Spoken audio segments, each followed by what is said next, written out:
Hello friends, welcome back to my channel, and in today's segment we are going to learn about transitive and intransitive verbs.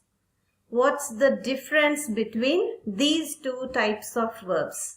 That's what is our topic for today. Please stay focused.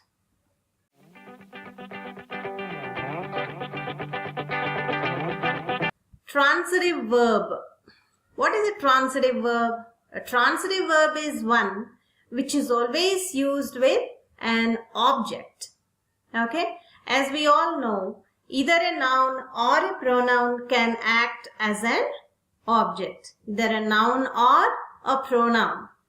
So, whenever you get a doubt if the verb is transitive or intransitive, just look for the noun or pronoun which receives the action. Whenever you see the word transitive, think of the word transfer. What kind of transfer is happening here? A transitive verb always transfers the action to an object. Okay? So, transitive verb, transfer, object. These three you have to remember. Whenever you see transitive verb, you should think of the word transfer. What is getting transferred here? Action. Okay, action is getting transferred to an object. So, a transitive verb should have a receiving end to the action done in the sentence. And that receiving end is nothing but an object. And what forms the object in a sentence? Only a noun or a pronoun. Okay, look at the examples. He received the award. I made coffee. We ate biscuits. So, in the above sentences, the verbs received, made and ate are transitive because they are used with the objects award, coffee and biscuits. So, am I clear up to here? Transitive verb, transfer, object. Okay? And so, how to identify a transitive verb? It's very simple. Like, transitive verbs are so bossy and demanding. What do they demand? They always need an object to receive the action. So look for the object. What is that? Part of speech? Either a noun or a pronoun, and that's it. Okay? We don't have too many options to act as objects. Only noun or pronoun and their phrases. That's it. Okay? If you find a noun or a pronoun in the place of object, it is a transitive verb. That's it. Look at the example. Please book the tickets. Okay? So here, book is the verb, and ask a question to yourself. Book what? Book what? Tickets. So you have the object. So it is a transitive verb. Tickets, part of speech? Noun. Yes, very good. So, as we have the object, it is a transitive verb. Okay? Let's do some practice to reinforce our knowledge. Okay?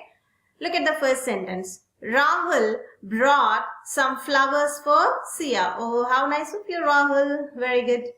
So here, brought is the verb. Brought what? Flowers. So, brought is a transitive verb. Flowers is the object for Sia. Now, what is this? For Sia? What is this? Is it an object or what? Nope. You have a noun over here, but it is preceded by what? A preposition. Okay? So, it is a prepositional phrase. It has nothing to do with the object at all. It can't form the object. Okay? Look at the next sentence. Neeta sent a gift to Meera. Wow. What can be in this? So beautiful.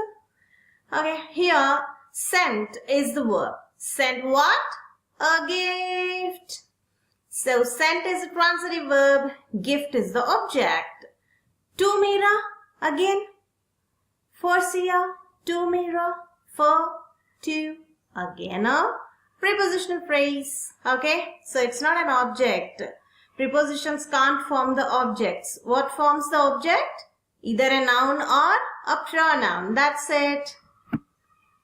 So sometimes we may get confused with more than one object in a sentence. It also happens like that. We may have more than one object in a sentence. Okay, look at the example.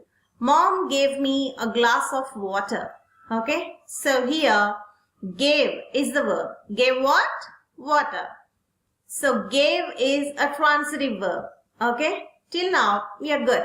We are fine. Okay, we have understood everything. Now, what is me? It also seems like an object, right? It is a pronoun and it is not preceded by any preposition over here. So what is it? Well, here water acts as the direct receiver of the action gave. So what it is termed as direct object. Gave water to whom? Me. So me is termed as indirect object. We can have any number of indirect objects in a sentence, but only one direct object. Okay, so you have to observe the sentence very carefully before coming to conclusions. Okay, haste makes waste. Okay, so that's all about transitive verbs. Let's come to intransitive verbs. In, opposite to. Okay, transitive verbs. That's it. What can it oppose? Transitive verbs need an object. So in opposition to that, intransitive verbs don't require an object. Maybe that can be the opposition. Let us see. How to identify an intransitive verb? It is also simple if you have understood the transitive verb. Okay. So intransitive verb is not at all demanding. It's very soft, very mild. It doesn't require an object at the receiving end. Look at the examples. May I sit here? Raj voted for his favorite leader, the sunset. In the above sentences, sit, voted and set are the verbs, but there are no receivers of the action. That means no objects. Okay, so sit, voted and set are intransitive verbs. Okay, let's practice. Okay, look at the first sentence. The baby cried. Oh, poor thing. In this sentence, cried is the verb. There is no one receiving the action. So cried is an intransitive verb. Okay. The horse galloped. The horse galloped. Wow, such beautiful horse. In this sentence, galloped is the verb. There is no one to receive the action. So galloped is an intransitive verb. Okay. Have you understood? Intransitive verbs do not require any object, whereas transitive verbs always need an object. Okay. So now we have learned transitive verbs, intransitive verbs as well. Okay. Now let us look at the sentence. I went to Joggers Park today. Jogging is a good exercise, isn't it? So, went is the verb in this sentence. As there are some words after the verb, it must be transitive, right? See here, I went to Joggers Park today.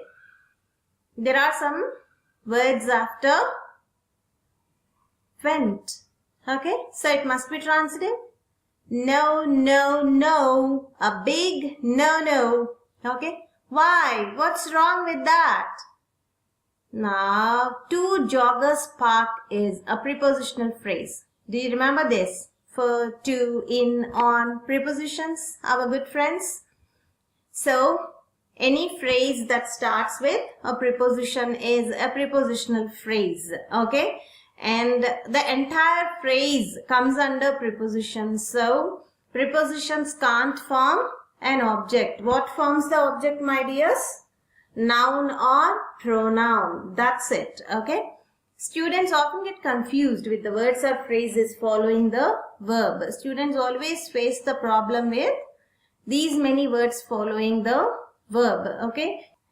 If you give the same sentence in the exam and ask the students to identify whether the verb is transitive or intransitive, 50% of them identify it right as intransitive verb, and 50% of the students, I bet, will come to a conclusion that it is a transitive verb because of these many words or phrases after the verb. Okay, but we should not get confused at all because we know certain rules. We must carefully look for the parts of speech used after the verb. 2. Blindly, it comes under preposition. So prepositions can't form the object of the sentence. Okay, only noun or pronoun can act as the object, and it is a thumb rule of the thumb. Thumb is the king over here, and what is thumb rule here? Only noun or pronoun can act as the object. That's it. So we have come to the concluding part of the lesson, that is quiz. Quickly look at it. What are you supposed to do? Identify whether the verb is transitive or intransitive. Okay? Look at the sentences here. First one, I stopped the car. Second one, the car stopped for no reason. Third one, you should speak the truth. Fourth one, you should speak clearly. Heat melts iron. Iron melts on heating. Okay, so you are supposed to identify whether the verb used is transitive or intransitive. That's it. Okay,